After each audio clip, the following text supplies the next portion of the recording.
ये वाला सेंटेंस देखते हैं। इसके पहले कि मैं इसके बारे में डिटेल में बताना शुरू करूँ, मैं आपको ये समझाना चाहूँगा, मैं आपको ये बताना चाहूँगा कि इंग्लिश और हिंदी ये दोनों अलग भाषाएँ हैं और ये कोई रॉकेट साइंस नहीं है, आप सबको पता है। लेकिन जो बात मैं आपको कहने जा रहा हूँ, उसकी वजह से बहुत बार मैंने देखा है लोगों को मिस्टेक करते हुए। अब एग्ज़ाम्पल के तौर पे यहाँ देख लीजिए, मुझे समझ में नहीं आ रहा है, तो आप इसे ट्रांसलेट करेंगे मुझे के लिए आई, समझ में आने के लिए आप जो वर्ब का इस्तेमाल करते हैं वो है अंडरस्टैंड। आ रहा है तो रहा है, रहे है, रही है के बारे में आप सबने सुना होगा कि उसमें आईएनजी वर्ब का इस्तेमाल होना चाहिए।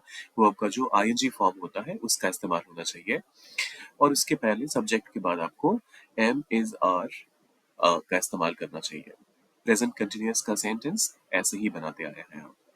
लेकिन अंडरस्टैंड एक ऐसा वर्ब है जिसको इंग्लिश में स्टेटिव वर्ब कहा जाता है। मतलब ये कि ये कभी भी प्रोग्रेशन में आप इसके बारे में नहीं बोल सकते। आप नहीं बोल सकते कि ये कंटिन्यूएशन में हो रहा है। इंग्लिश के नेचर के हिसाब से अगर जाएं तो आपको कोई चीज समझ आती है या नहीं आती है। इसमें रहा है, रहे हैं, रही है का कॉन्सेप्ट है ही नहीं और अंडरस्टैंड उन्हीं वर्ब्स में से एक है।